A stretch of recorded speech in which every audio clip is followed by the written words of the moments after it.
Welcome in to another episode of Down South Ball Talk, hosted by LT. I'm your host, LT, and on today's episode, we will be ranking the top offensive lines in the AFC South for each team, and then we also will go over Game 3 of the Spurs versus the Knicks in the NBA Finals. The Spurs took Game 3 in the Garden.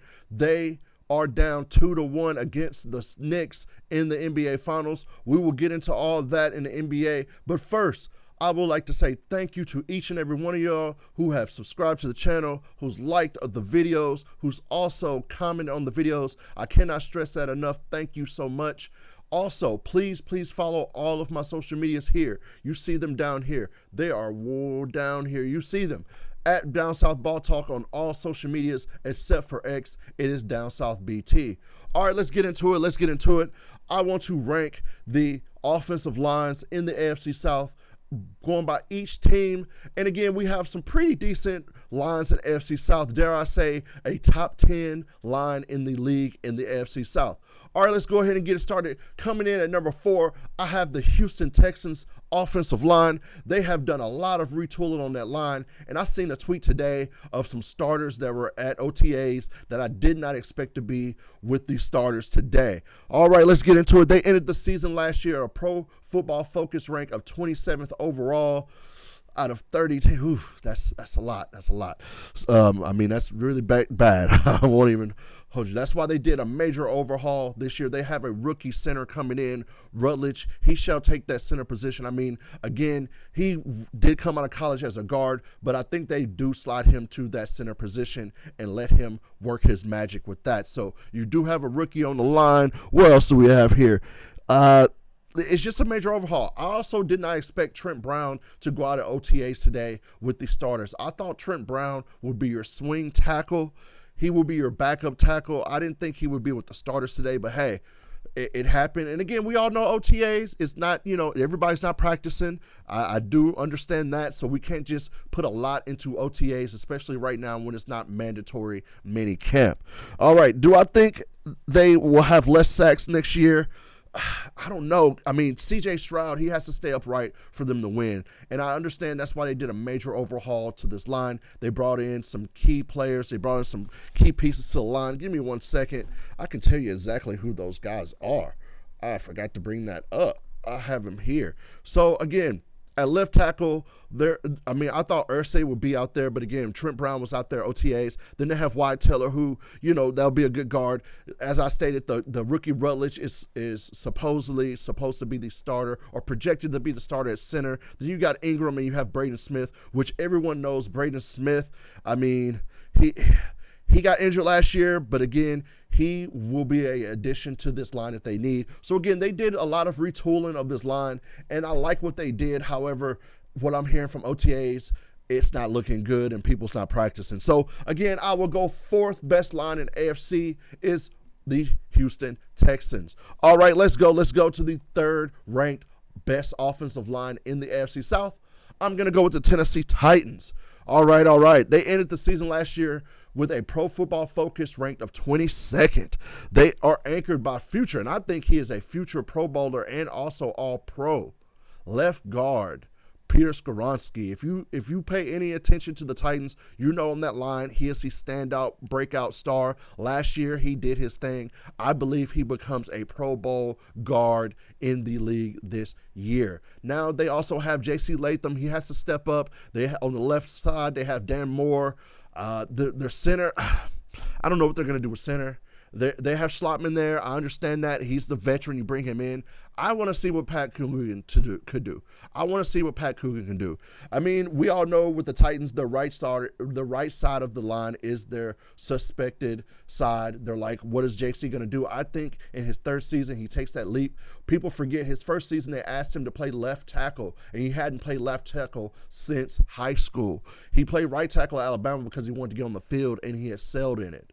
So, they flipped him in his 1st year. Now, his 2nd year, he played pretty decent at the right side, which he's accustomed to. So I believe this year is a make-or-break season for him on that right side. But I believe he will do it. I believe J.C. Latham turns up on that right side and helps Cameron Ward stay upright and helps that run game be what they are. Because, again, they do have a 1,000-yard rusher in the backfield in Tony Pollard that line has helped get 1,000 yards the last 2 seasons. Doesn't matter how bad they've been, because we all know the Titans have had a bad offensive line for years now. Tony Pollard has rushed for 1,000 yards each season he's been with the Titans. So, they're not that bad. Now, plugging in new linemen, I think they'll be ready. I think they're new ready. Slotman's the new one. I do think when mandatory minicamp comes around, Kevin Zeitler's back on this team. I just don't think that he just sits out. I believe they bring him back, throw a bag at him, give him some money. He's one of those vets that he don't want to go through OTAs. He don't want to go through, voluntary mini camps, nothing like that. He's been in the league forever. So I think they bring back Zeitler on that right guard side and sew up that right side and bring some continuity, because if they do bring back Zeitler, the only person that wasn't on that line last year would be the center. So I like that happening for the Titans, and I always will say that you need to have your offensive linemen gelling together and playing together for years before they actually become a dominant unit. All right, let's keep it moving. Coming in at number 2, I have the Jacksonville Jaguars offensive line. Last season, they did end with a 24th ranked Pro Football Focus rank. Again, you're probably like, well, they were lower than the Titans. How do you think they're going to be better? Well, let's see here.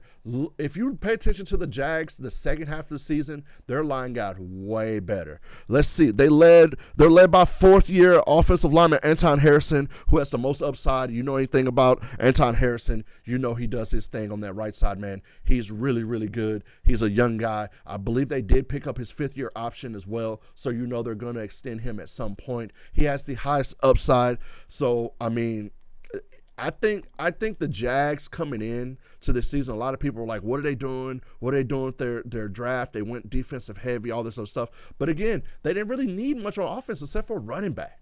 I'll be really tight end maybe, but they got some wide receivers in their line. Let's see. Left tackle, Elaine Van Leeuwen. Then you got Cleveland at the guard. Then Hansey, who's a 5th-year vet, or this will be his 5th season. So he's a veteran center that has come up with Trevor, and they've that rapport. Then you have Patrick McCarr, and then we spoke on Anton Harrison. So I believe another year under the belt with this line, they should be good. What else? Liam Cohen, second year, he's got this offense playing right. So I think that they will be pretty good. Last season they did have a lot of injuries, but to me that helped build the backups, because again, they do have some backups that's still in this team that won't be starters, but they will be swing rotation players, and that is awesome that you can have your backups get that experience down the stretch last year, and they were still good. They went to the playoffs, they did their thing, and so they did get beat by the Bills in the first round, but they did make the playoffs. They did win the division again, so I think they do nothing but get better. Anton's going to get better. And that right side, man, you're not going to be able to do anything over there. Now, again, I do understand your left tackle. You're like, what's going on? But, again, he started it. He earned that starting spot. That's what I meant to say towards the end of the season. So you leave him in there. He's doing good. He's protecting Trevor. That's what you want to see. So I believe they will be the second best offensive line in the AFC South this season. All righty, let's get into it. There's only one team left. And before I get into that, thank you for everybody who has got it this far into the video. Please like the video. Please subscribe to the channel. Thank you so much. Also, please follow all of the socials here. You see them down at the bottom of the video. All right, number one offensive line in the AFC South belongs to the the Indianapolis Colts. Where am I going at? They ended the 2025-2026 season ranked 2nd in the league. Second. Overall, ranked 2nd. Let's see. Led by future Hall of Famer. Yes, I will say Hall of Famer. Quinn Nelson and left tackle Bernard Raymond. So I believe the Colts. What else can you say about this team? They have a really, really, and I mean a really solid offensive line. Again, Quinn Nelson's been there forever. We all know how he gets down the left side. They tied for 9th in pass block and efficiency rating last season. What else can you ask for that? They were 9th in pass block rank last season. They had 29 total sacks allowed all season. Just 29. Now, they did lose their right tackle. They did lose their right tackle to free agency, but he got his bag. He was wanted by other teams. We knew that was going to happen. So again, they lost the right tackle, but again, they have Nelson here, Tellini, who is their center. Then the right guard is Conklin. It's like, they're stacked. They're stacked. Raymond, he does his thing. And again, they predict to be Jalen Travis to be the right tackle, which again, let's see. He allowed 1 sack last season. Again, he was with the Texans last season. That they did overall their offensive lineman, but I do believe Travis would have been a good addition, but he went to get his bag, and maybe he felt like he could do more with the Colts. So with that being said, I think the Colts, will they have a top 5 offensive line this season? Absolutely. Absolutely. Barring any injuries or anything like that, absolutely. Top 10 offensive line in the league easily. They got some monsters up there, man, and it's evident with how Jonathan Taylor runs the ball. They have a bona fide stud. It's not top 3 running back in the league. That's not by just for him running. If you don't have a really good offensive line, it doesn't matter who the back is. They're going to get stopped in the backfield. So with that being said, you see the seasons that Jonathan Taylor has behind this line, and you know that he's going to get his because this line is that good.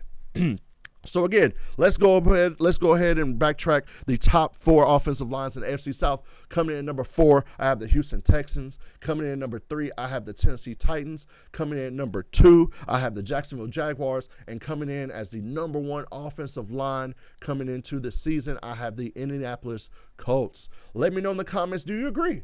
Do you agree with my rankings? Do you think someone should be higher, should be lower? Let me know in the comments. All right. Let's turn the page. We're going to talk about the finals game that happened last night, Game 3 between the Spurs and the Knicks. Oh, Lord, it was a good game. Wemby did his thing. I believe he had 32 and 8. Castle came along. You know what he was about, man. Let me see. Let me look at this box score here. Yeah, 115, 111, 32 from Wemby. 8 assists from from De'Aaron Fox, the leading rebounder. If you did not know this, the leading rebounder was Dylan Harper. I swear, folk, man, when that boy gets him a jumper, because he was 5 of 18 last night. Once he gets him a jumper and he can hit that consistently, whoo, Harper is going to be a superstar in this league. He's going to be a superstar. So yes, 32 from Wemby. You got 23 from Castle. They did their thing. 12 from Champagnie. What was he from 3? 3 for 7. He hit 3 threes. Vassell gave you 3 threes. What more can you ask for? They did their thing. Now on the Knicks side, Karl-Anthony Towns, 11 points, 4 for 10 from the field. That ain't going to cut it, man. That is not going to cut it, unfortunately. Now, Brunson's going to get his. He got his 32. But if you're getting 32 points off of 25 shots, I will let you do that. I could live, if I'm the coach for the Spurs, I could live with him taking 25 shots and getting 32 points. What was he at the free throw line? 7 for 8 for the free throws. So he's going to get his. You just have to stop everybody else. Now, Josh Hart did have that one game he always has, but can he do it again? He had 16 points for you. He also had 5 rebounds.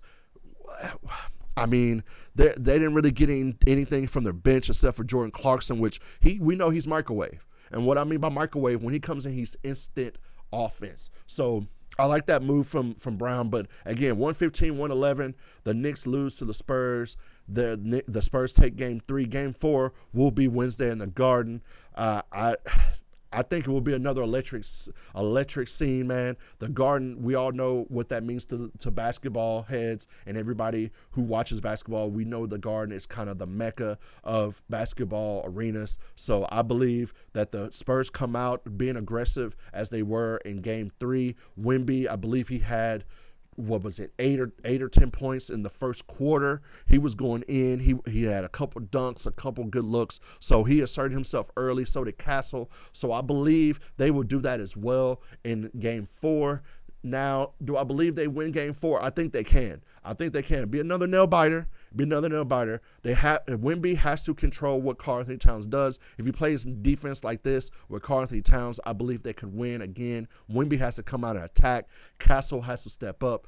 To me, De'Aaron Fox is the key.